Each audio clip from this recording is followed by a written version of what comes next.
അൻവർ ഞങ്ങളെ പിന്തുണക്കണമെന്ന് ഞങ്ങൾ ആവശ്യപ്പെടുകയാണ്. കാരണം അൻവറിന് ഇപ്പോൾ അജണ്ട മാറിയിട്ടുണ്ട്. അൻവറിന് അജണ്ട മാറി. ഇവിടെ പിണറായിസം തകർക്കാനാണ് എന്ന രീതിയിൽ അദ്ദേഹം വന്ന് അത് മാറി അദ്ദേഹം ഇപ്പോൾ വി.ഡി. സതീശൻ്റെ പൊളിറ്റിക്സിനെ അവസാനിപ്പിക്കാനാണ് ശ്രമിക്കുന്നത്. നിലമ്പൂർ ഉപതെരഞ്ഞെടുപ്പിൻ്റെ നോമിനേഷൻ സ്വീകരിച്ചു കഴിഞ്ഞു എന്ന് പിൻവലിക്കുന്നതിന് വരെയുള്ള ഒരു സാഹചര്യം പരിശോധിക്കുമ്പോൾ ആരൊക്കെ നിലനിൽക്കുന്നതിനെക്കുറിച്ചൊരു ചെറിയ സൂചനകൾ വന്നു കഴിഞ്ഞു. ഞങ്ങൾക്ക് ഇവിടെ സൂചിപ്പിക്കാനുള്ളത് 26-ാം തീയതി ഇലക്ഷൻ പ്രഖ്യാപിച്ചു. 9 ദിവസമായി. ഇന്നേ വരെ ഈ നിലമ്പൂർ മണ്ഡലത്തിലെ തെരഞ്ഞെടുപ്പിൽ പ്രമുഖ മുന്നണികളും നേതാക്കന്മാരും ഈ തെരഞ്ഞെടുപ്പിൽ എന്താണ് അവർ മുന്നോട്ട് വെക്കുന്ന അജണ്ട, ഈ തെരഞ്ഞെടുപ്പിൻ്റെ പ്രസക്തമായ കാര്യമെന്ന് ഇതുവരെ പറഞ്ഞിട്ടില്ല. തീർത്തും വ്യക്തിയധിഷ്ഠിതമായ രീതിയിലുള്ള വ്യക്തിയിൽ മാത്രം ഊന്നി നിൽക്കുന്ന പ്രചാരണങ്ങളും അജണ്ടകളുമാണ് ഇവിടെ ചർച്ച ചെയ്യുന്നത്. ഇത് മുന്നണികളും മുന്നണി നേതാക്കന്മാർ നിർത്തണം. വളരെ അരോചകമായി തോന്നുന്നുണ്ട്. ഒരുപക്ഷെ രാഷ്ട്രീയത്തിൽ അശ്ലീലമായിട്ടാണ് തോന്നുന്നത്. ഈ രീതിയിലുള്ള ഒരു തെരഞ്ഞെടുപ്പ് പ്രചാരണം അങ്ങേയറ്റം അനഭിലഷണീയമാണ്.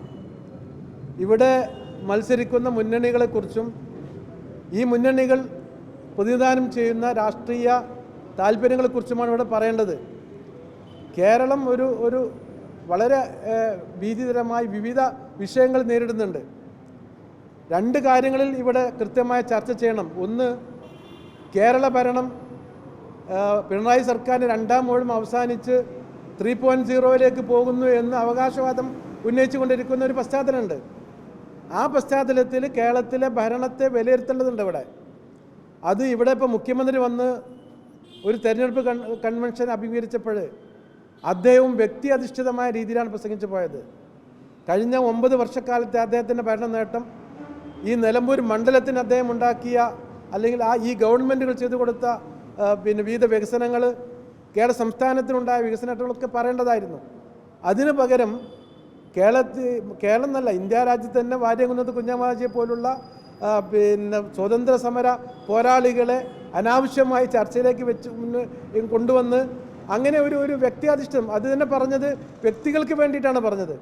അപ്പോൾ ഈ രീതിയിലുള്ള ഈ തെരഞ്ഞെടുപ്പ് പ്രചാരണങ്ങൾ അവസാനിപ്പിക്കണം. അതുപോലെ തന്നെ പ്രതിപക്ഷ മുന്നണികളുടെ ഭാഗത്തു നിന്നും ആ അർത്ഥത്തിലുള്ള ഒരു തെരഞ്ഞെടുപ്പ് പ്രചാരണം ഇവിടെ കൊണ്ടുവന്നിട്ടില്ല. ഈ സർക്കാരിനെ വിലയിരുത്തേണ്ടതുണ്ട്. അതുപോലെ തന്നെ ഇവിടുത്തെ പ്രതിപക്ഷങ്ങളും അവരെന്ത് ചെയ്തു എന്ന് പറയേണ്ടതുണ്ട്. കഴിഞ്ഞ കാലഘട്ടങ്ങളിൽ എന്താണ് ഇവിടുത്തെ പ്രതിപക്ഷ കക്ഷികൾ അവരുടെ ദൗത്യം നിർവഹിച്ചു, ഞങ്ങൾ ഇതൊക്കെ ചെയ്തിട്ടുണ്ട്, അല്ലെങ്കിൽ ഞങ്ങൾ ഈ രീതിയിൽ സർക്കാരിനെ പ്രതിക്കൂട്ടിലാക്കിയത് അവർ പറയേണ്ടതുണ്ട്. അതും പറഞ്ഞിട്ടില്ല. അപ്പോൾ ഞങ്ങൾക്ക് പറയാനുള്ളത്, തീർത്തും രാഷ്ട്രീയമായ ഒരു തെരഞ്ഞെടുപ്പിലേക്ക് മുന്നണികൾ വരണം. എന്നാലേ യഥാർത്ഥമായി ജനങ്ങളുടെ വിധിയെഴുത്ത് അടുത്ത ഒരു 3.0 പിണറായി സർക്കാർ ആഗ്രഹിക്കുന്നുവെങ്കിൽ അതല്ലെങ്കിൽ ഭരണം തിരിച്ചുപിടിക്കാൻ UDF ആഗ്രഹിക്കുന്നുവെങ്കിൽ അവരുടെ കാഴ്ചപ്പാട്, ഇത് രണ്ടും ഇവിടെ പരാമർശിക്കപ്പെടേണ്ടതുണ്ട്, ചർച്ച ചെയ്യപ്പെടേണ്ടതുണ്ട്. അതിലേക്ക് ഇവിടുത്തെ മുന്നണികൾ വരണം എന്നാണ് ഞങ്ങൾക്ക് വളരെ ശക്തമായി ആവശ്യപ്പെടാനുള്ളത്. മറ്റൊരു കാര്യം, ഇവിടെ ഈ തെരഞ്ഞെടുപ്പിന് കാരണമായി വന്നത് നിലവിലുണ്ടായിരുന്ന അല്ലെങ്കിൽ ഈ സെക്കൻഡ് ടൈമിൽ 2021 മുതലുള്ള ഇവിടുത്തെ MLA രാജിവെച്ചത് കൊണ്ടാണ്. അദ്ദേഹം ഉയർത്തിയ ചില രാഷ്ട്രീയ വിഷയങ്ങളുണ്ട്. ആ വിഷയം ഏറ്റവും പ്രധാനമായി അദ്ദേഹം ഊന്നൽ കൊടുത്തത് കേരളത്തിലെ ആഭ്യന്തര സംവിധാനം, ആഭ്യന്തര വകുപ്പ് സംഘവൽക്കരിച്ചു എന്നതാണ് അദ്ദേഹം, അല്ലെങ്കിൽ RSവൽക്കരിച്ചു എന്നാണ് അദ്ദേഹം പറഞ്ഞത്. ആ വിഷയം ഇവിടെ ചർച്ചയ്ക്ക് വെക്കേണ്ടതുണ്ട്. പക്ഷേ ഇത് അദ്ദേഹം ആ ചർച്ച അജണ്ട ഇട്ടേച്ചു പോയി, അദ്ദേഹത്തിൻ്റെ അജണ്ടയും മാറിപ്പോയിട്ടുണ്ട്. അപ്പോൾ ഇത് ഞങ്ങൾക്ക് സൂചിപ്പിക്കാനുള്ളത്, ഈ കേരളത്തിലെ ആഭ്യന്തര വകുപ്പ് RSS വൽക്കരിച്ചിട്ടുണ്ട് എന്നുള്ളത് അൻവർ പറയുന്നതിന് മുമ്പേ വളരെ നേരത്തെ ഞങ്ങൾ പറഞ്ഞതാണ്. 2016 അധികാരത്തിൽ വന്ന പിണറായി സർക്കാർ അന്ന് മുതലേ, അതിൻ്റെ ഒരു 2 വർഷം കഴിഞ്ഞപ്പോൾ തന്നെ പിണറായി സർക്കാരിൻ്റെ RSS വിധേയത്വം വ്യക്തമായി തുടങ്ങിയതാണ്. 2018 ഞങ്ങൾ കേരളം മതേതരമാകണം എന്ന ഒരു വലിയ മുദ്രാവാക്യമുയർത്തി കേരളത്തിലുടനീളം ഞങ്ങൾ ജാഥ നടത്തുകയും കേരളത്തിലെ ജനങ്ങളെ ഇത് സംബന്ധിച്ച് ബോധവൽക്കരിക്കുകയും ചെയ്തതാണ്. അപ്പോൾ ഞങ്ങൾ ഉയർത്തിയൊരു മുദ്രാവാക്യമാണ് പിൽക്കാലത്ത് പിന്നീട് ഒരു 2018 ഞങ്ങൾ പറഞ്ഞത്, 2023 ഞങ്ങൾ വീണ്ടും ആവർത്തിച്ച് പറഞ്ഞ് കേരളത്തിലെ ഒരു പല സമയങ്ങളിലായി ഞങ്ങൾ മുന്നോട്ട് വെച്ച ഒരു വലിയ രാഷ്ട്രീയ വിഷയം, കേരളത്തിൻ്റെ മതേതരത്വത്തെ അപകടപ്പെടുത്തുന്ന വിഷയം, മലപ്പുറം ജില്ല പ്രത്യേകിച്ചും അപകടപ്പെടുത്തുന്ന വിഷയം, കേരളത്തിലെ RSSൻ്റെ താല്പര്യമനുസരിച്ച് കേരളത്തിലെ ആഭ്യന്തര വകുപ്പ് RSSന് വിടുപണി ചെയ്യുന്ന പ്രശ്നം, ഇത് ഞങ്ങൾ മുന്നോട്ട് വെച്ച ഒരു പൊളിറ്റിക്സാണ്, അല്ലെങ്കിൽ ഞങ്ങൾ മുന്നോട്ട് വെച്ച ഒരു കേരളത്തിൻ്റെ ഒരു വിഷയമാണ്.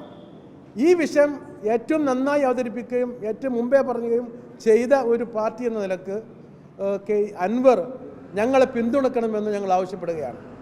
കാരണം അൻവറിന് ഇപ്പോൾ അജണ്ട മാറിയിട്ടുണ്ട്. അൻവറിൻ്റെ അജണ്ട മാറി. ഇവിടെ പിണറായിസം തകർക്കാനാണ് എന്ന രീതിയിൽ അദ്ദേഹം വന്ന് അത് മാറി അദ്ദേഹം ഇപ്പോൾ VD സതീശൻ്റെ പൊളിറ്റിക്സിനെ അവസാനിപ്പിക്കാനാണ് ശ്രമിക്കുന്നത്.